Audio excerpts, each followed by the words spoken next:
हर खबर पर होगी आपकी पकड़। डाउनलोड कीजिए एबीपी लाइव ऐप।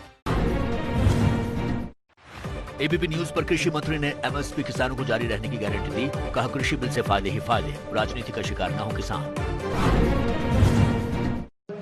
नए किसान बिल को लेकर पंजाब में विरोध प्रदर्शन जारी। 23 सितंबर को गुरदासपुर में किसान चक्का जाम करेंगे। सरकार से बिल को वापस लेने की अपील। पंजाब के अमृतसर में किसानों का प्रदर्शन जारी है। अमृतसर में किसानों ने पीएम मोदी और कृषि मंत्री नरेंद्र तोमर के पुतले जलाए। सरकार के खिलाफ नारेबाजी भी की गई।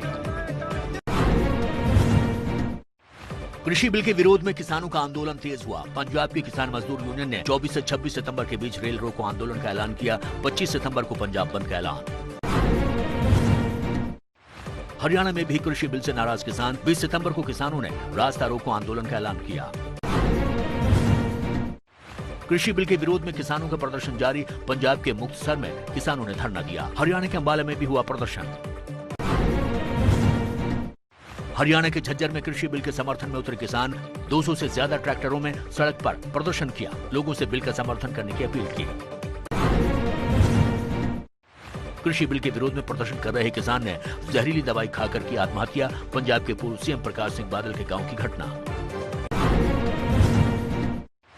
हरियाणा के कुरुक्षेत्र में बीजेपी की सहयोगी जेजेपी विधायक रामकरण काला ने सरकार के खिलाफ खोला मोर्चा। बोले किसानों पर लाठीचार्ज अत्याचार, सरकार को किसान बिल लागू नहीं करना चाहिए।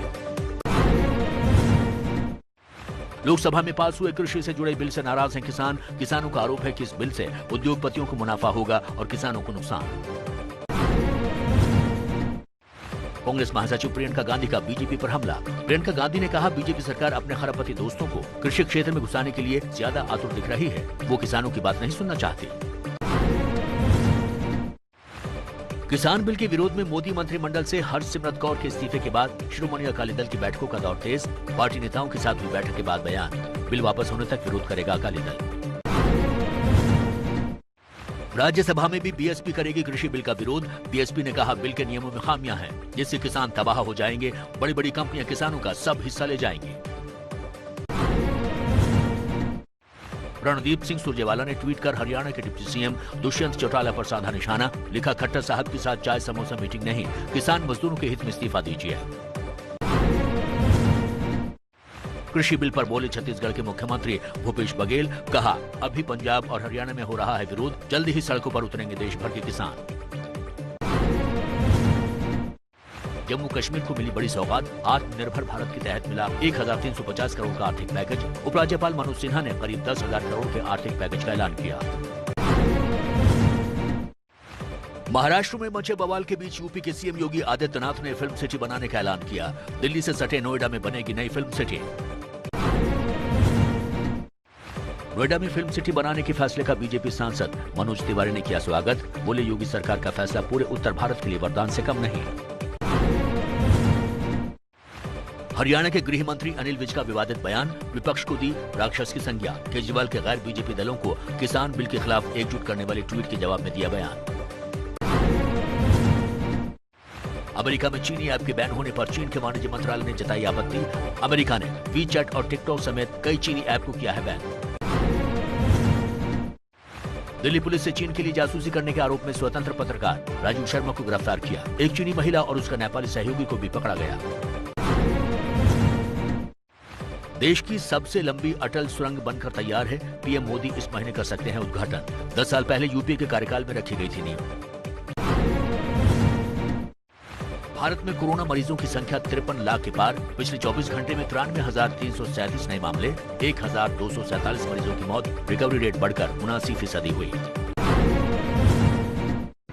महाराष्ट्र के नागपुर में कोरोना के बढ़ते खतरे को देखते हुए 2 दिन का जनता कर्फ्यू लगाया गया। इस दौरान सड़कों पर आम दिनों के मुकाबले कम ट्रैफिक देखने को मिला।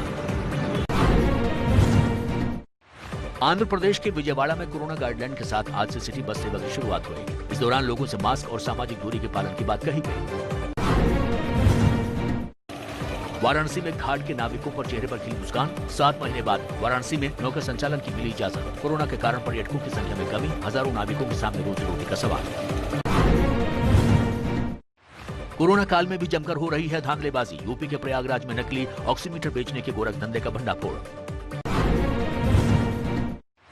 दिल्ली के अस्पताल पर महिला का शव बदलने का आरोप, शव के अंतिम संस्कार के बाद हुआ खुलासा, अस्पताल पर एफआईआर दर्ज। हरियाणा के गृह मंत्री विज की भतीजी कोरोना संक्रमित हुई, विज ने खुद ही घर के बाहर लगवाया क्वारंटीन का पोस्टर। देश में कोरोना के बढ़ते आंकड़ों पर बोले दिल्ली के स्वास्थ्य मंत्री सत्येंद्र जैन, देश में कोरोना का खतरा लगातार बढ़ रहा है। ऐसा लग रहा है कि कोरोना का कम्युनिटी स्प्रेड हो रहा है। हालांकि इस पर आईसीएमआर और केंद्र सरकार ही सही जानकारी दे पाएगी। जम्मू कश्मीर के श्रीनगर में बच्चों के शिक्षा और स्वास्थ्य को लेकर वर्कशॉप का आयोजन किया गया। कई लोग शामिल हुए। सरकारी पहल पर वर्कशॉप का आयोजन किया गया था। यूपी के लखनऊ में सीएम योगी आदित्यनाथ ने जल ही जीवन कार्यक्रम में हिस्सा लिया। इस दौरान सीएम योगी ने जल संरक्षण पर जोर देने की अपील की। नई शिक्षा नीति पर बोले राष्ट्रपति रामनाथ कोविंद, नई शिक्षा नीति से देश में शिक्षा की गुणवत्ता में सुधार होगा। मुंबई में एनसीबी में ड्रग्स केस में गिरफ्तार राहिल बिस्रा का मेडिकल कराया। सायन अस्पताल में करवाया गया मेडिकल। ड्रग्स केस में अब तक 19 लोगों की गिरफ्तारी। बिहार बीजेपी प्रवक्ता निखिल आनंद का बड़ा हमला, बोले बॉलीवुड की थाली में छेद की चिंता करने वाले लोग देश की थाली में छेद करने वालों पर चुप्पी साध लेते हैं। बॉलीवुड में ड्रग्स और अंडरवर्ल्ड के संबंधों पर जांच होनी चाहिए। कंगना का दफ्तर तोड़ने पर बीएमसी ने हाईकोर्ट में जवाब दाखिल किया। 2 करोड़ रुपए हर्जाना मांगना निराधार और फर्जी। अपने जवाब में बीएमसी ने यह भी कहा कि कंगना ने अवैध तरीके से निर्माण किया था। ऑफिस में हुई कार्रवाई को जायज बताया। यूपी के मुरादाबाद में रेलवे कर्मचारियों ने केंद्र सरकार की नीतियों के खिलाफ किया प्रदर्शन। रेलवे में प्राइवेटाइजेशन को लेकर जताया विरोध। बिहार के शिवहर में जेडीयू विधायक मोहम्मद सरफुद्दीन पर जानलेवा हमला, लाठी डंडे से विधायक की गाड़ी पर हमला। पुलिस ने मामले में 4 लोगों को गिरफ्तार किया।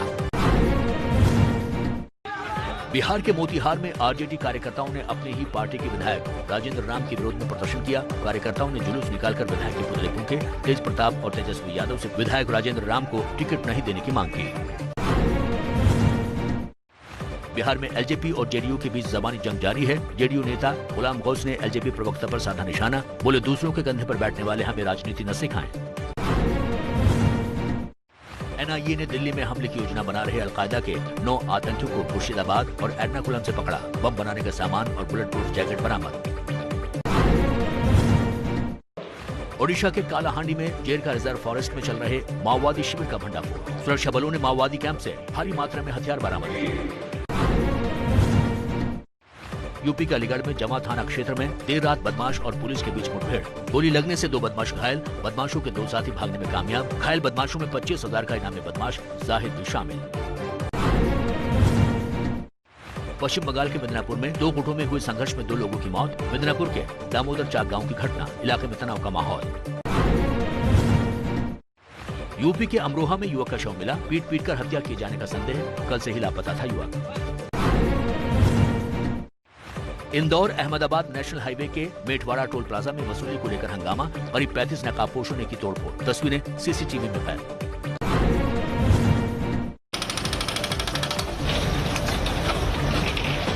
यूपी में प्रयागराज के सलाहपुर गांव में पूर्व बाहुबली सांसद अतीक अहमद के गुर्गे के घर पर चला प्रशासन का बुलडोजर। कार्रवाई के दौरान भारी मात्रा में पुलिस वाले रहे तैनात।